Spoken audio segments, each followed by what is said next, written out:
Have you ever heard of a film that was so groundbreaking it literally changed a country's laws?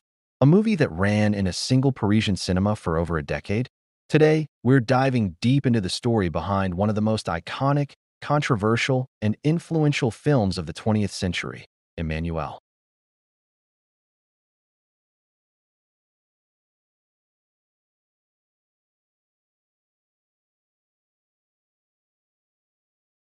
But what made it so special? Was it just about pushing the envelope, or was there something more profound going on? Let's travel back to the vibrant, revolutionary atmosphere of the 1970s and explore the world of Emmanuelle, a film that captured the zeitgeist of an era and left an indelible mark on cinema history. So, what is Emmanuelle actually about? The plot follows the journey of a young French woman, the titular Emmanuelle, played by the unforgettable Sylvia Crystal. She travels to Bangkok to join her husband, Jean, who is a diplomat. But this is no ordinary marital reunion.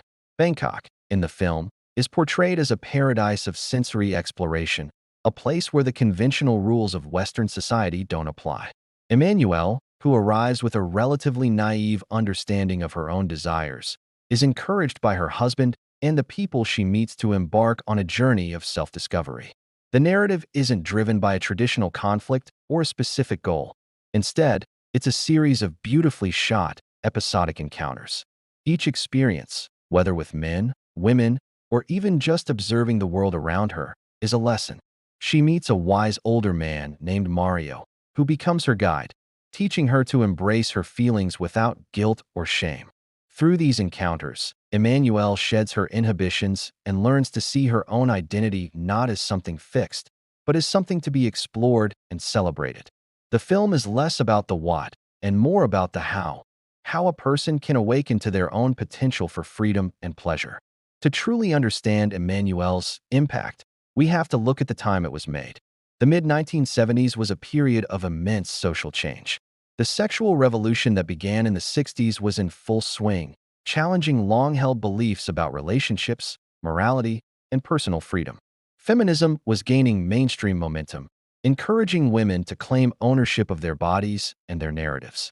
Emmanuelle landed right in the middle of this cultural whirlwind, but it did something different. Unlike many films of its time that were either purely exploitative or staunchly political, Emmanuelle presented its themes with a dreamy, artistic, and almost philosophical lens. The director, Just Jekin, was a photographer, and it shows. Every frame is meticulously composed, more akin to a high-fashion magazine spread than a typical movie. The lush Thai landscapes, the soft-focus cinematography, and the iconic, laid-back score by Pierre Bachelet all contributed to an atmosphere that was alluring and aspirational, rather than sordid. The film's message was radical for its time. A woman's journey of discovery could be her own, driven by her own curiosity, and it could be a beautiful, positive, and empowering experience. It tapped directly into the desires of a generation that was yearning for liberation from old-fashioned constraints. Now let's talk about the woman who became the face of a generation, Sylvia Crystal. Before Emmanuelle, Crystal was a model in the Netherlands. Her ethereal beauty and a certain vulnerability in her eyes made her the perfect fit for the role. She wasn't a traditional bombshell. There was an innocence and intelligence to her presence that made the character relatable. Audiences didn't just see a character on screen. They saw a woman they could project their own aspirations onto. Crystal became an overnight international superstar. Her image was everywhere. She embodied the spirit of the film, elegant, free-spirited, and unapologetically exploring her own path. However, this sudden, immense fame came at a cost. For the rest of her career, she was typecast and forever associated with this one role.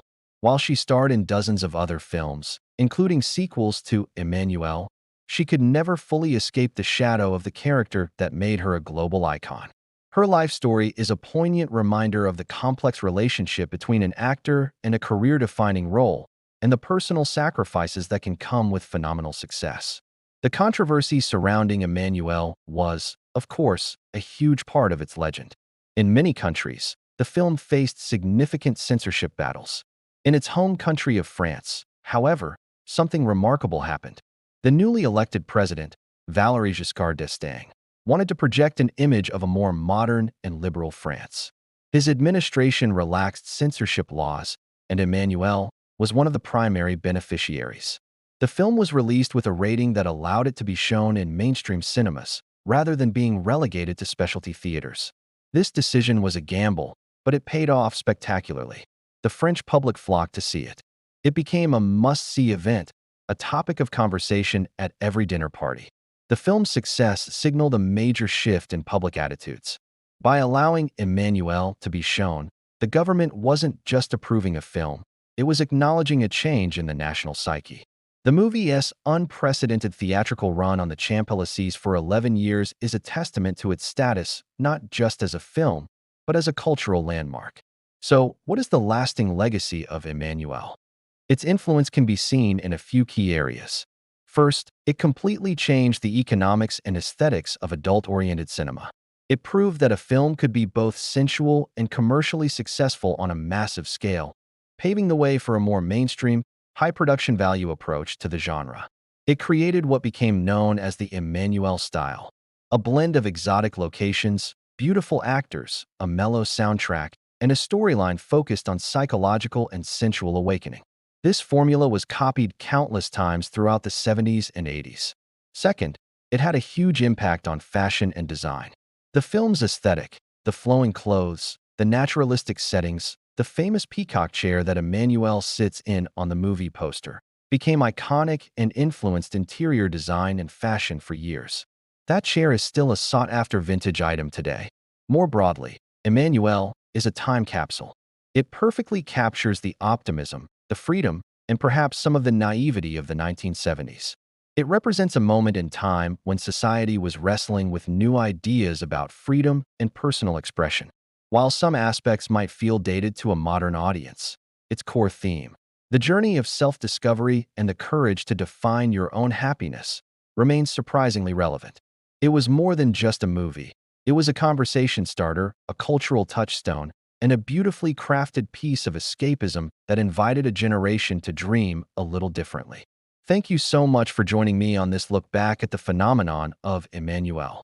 It is a fascinating piece of film history that tells us so much about the times in which it was made. What are your thoughts on the film? Have you seen it? Let me know in the comments below. And if you enjoyed this deep dive into cinema history, please give this video a like and subscribe for more content. See you next time.